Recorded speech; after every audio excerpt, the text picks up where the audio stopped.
Ito na po mga balitang dapat abangan mamaya sa unang balita. Isang puno bigla na lamang nabuwal sa Mandaluyong.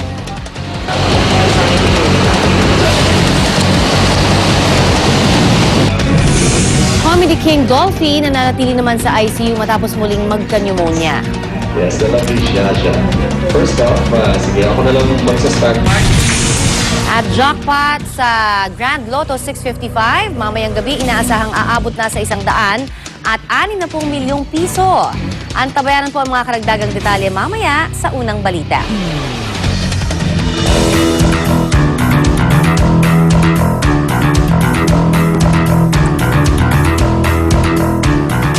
Samantala, trahedya po ang kinahantungan ng malakas na pag-ulan kahapon sa General T. De Leon sa Valenzuela City, kung saan gumuhunga ho ang bahagi ng tulay at tumabon sa 3 bahay. 2 ang kumpirmadong patay habang 2 bata naman ang sugatan.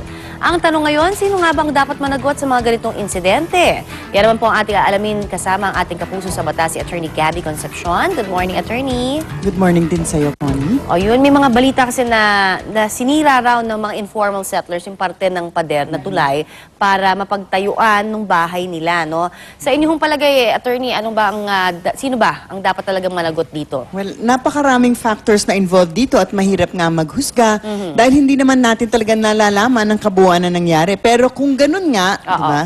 Tingnan natin ang iba't ibang senaryo. Unang-una, mukhang may pagpapabaya naman talaga ang mga sumira sa pader ng tulay nung tinayo nila yung kanilang bahay. Masasabi natin siguro na mukhang na-diminish ang structural integrity ng tulay nung inuka nila ito, di ba? So kung ang kanilang sariling pagpapabaya ang naging tinatawag nating proximate cause ng sakuna, wala siguro dapat na ibang managot sa ganitong klaseng sitwasyon, di ba? Kumbaga, kung ikaw may kasalanan, huwag ka na dapat magturo sa iba, di ba? So, kasi sa ilalim po ng civil code natin, kung ang proximate o immediate cause ng disgrasya ay kasalanan ng taong namatay o nasaktan, hindi siya entitled sa damages. Alright. Sa isang sa isang banda, gusto rin lamang natin sabihin na kung ang tulay o pader na involved ay isang pampublikong tulay o wall, dapat din siguro natin silipin kung meron kayang pagpapabaya ang lokal na pamahalaan o ang DPWH. Dahil nga, dapat sa ilalim kasi ng Article 2189 ng Civil Code natin, may responsibilidad ang local government na may control at supervision sa mga daan at mga tulay na siguraduhin maintained ito at hindi magiging problema para sa mga naninirahan o bumabaybay dito. So siguro 'di ba kung inuka man nila, sabihin na natin nakasalanan ng isang partido kasi inuka nila, pero hindi ba dapat Habang monitor, kinokontrol, sinusupervise? Yes, at saka habang inuuka yun, di ba dapat, bago sila nakapagtayo ng isang buong barangay doon, na-monitor mapunta tayo sa pangatlo, di ba? Napakatagal ng issue yung informal settlers na nakatira sa mga danger areas tulad ng mga riverbank, mga estero at ibang pampublikong lugar tulad nga ng mga daan at sidewalk. Yes. Hindi naman isang araw lang Correct. Isang araw nakatingin ka, wala ba? Pagtingin mo ulit, nandun na sila, di ba? Parang yung kabuti lang. pag-uukan na yan, hindi rin naman yan nangyari siguro within a day, Of di ba? course, So, oo. saan kaya nakatingin ng mga tao, di ba? Ang masasabi lang siguro natin, ilan pa mga sakuna ang kailangan mangyari bago magkaroon ng pagbabago. Paano daw kung yung involved ay hindi pampublikong tulay o pader? Kunyari private, paano naman daw kung yung gumuho lamang bigla na lang, halimbawa sa kapitbahay natin dahil sa malakas na buhos ng ulan?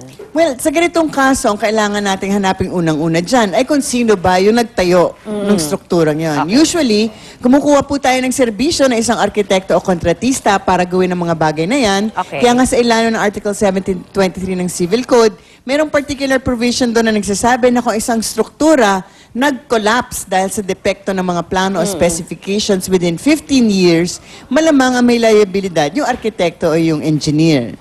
Ngayon, kung ang dahilan ng pag-collapse ay dahil sa depekto sa pagkakagawa o di kaya ang ginamit ay material of inferior quality o substandard o ginawa ang structure labag sa kontrata o sa plano, yung kontratista naman ang malamang na mananagot.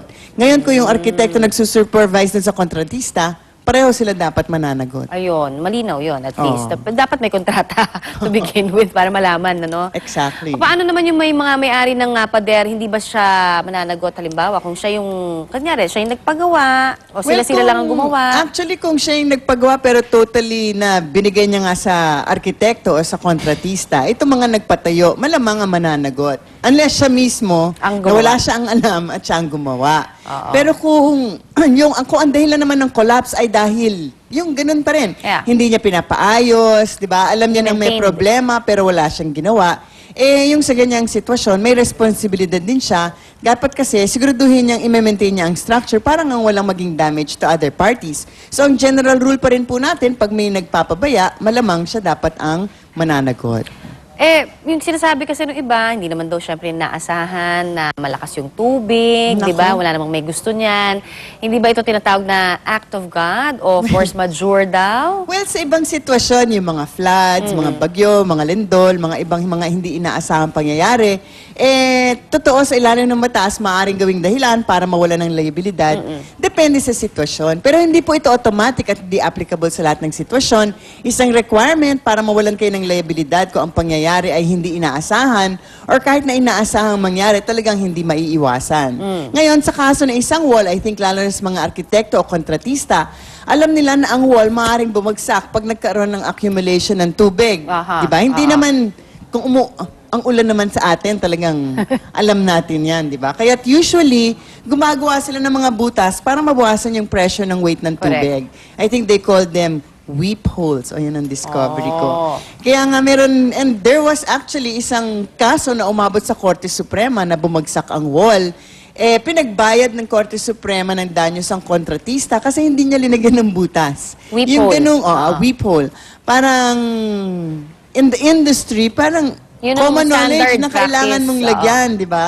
Pero ito, siguro, either hindi niya alam or Nagmarunong for siya. whatever reason, nagmarunong siya. Nagtipid siya. Pwede rin gano'n, no? Lalagyan mo lang naman ng butas eh. Diba? Pero yon, diba? So sa kanya, pinabayaran ang danyos. Ngayon yung mga act of God na yan, kunwari, meron naman isang building na nag-collapse pagkatapos ng isang lindol. Sabi ng arkitekto at kontratista, act of God naman yung lindol. Totoo naman, diba? Sabi naman ng Korte Suprema, among others, teka muna, yung mga ibang building in the same area, hindi naman gumuho o nasira, bakit itong isang building lamang na ito? So this shows na hindi po porkit nagkaroon ng natural disaster o na ibang pangyayari, ay makakalusot kayo. Kasi nga, kahit na meron pang act of God, may lindol, may bagyo, Magandang punto yun, no? Na, sometimes it really hindi is an talaga- excuse, di Yes, ba? oo. Pero hindi sa lahat ng pagkakataon. Oo nga. Alam nga naman siya lang ang natumbok ng lindol, no? Mahaba-haba rin yun, di ba? Samantala, yan po ang ating diskusyon na naman na legal this morning. Sana ho ay marami kayo natutunan. Thank you very much, Attorney Gabby. Thank you very much. It's my pleasure. Dami namin natutunan. Ngayon naman, unang balita na po tayo.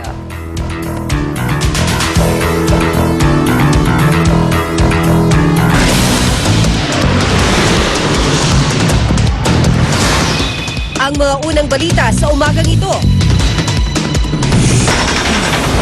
Pagkuha sa bangkay ng isa sa dalawang natabunan ng bumigay na bahagi ng tulay sa Valenzuela, pahirapan.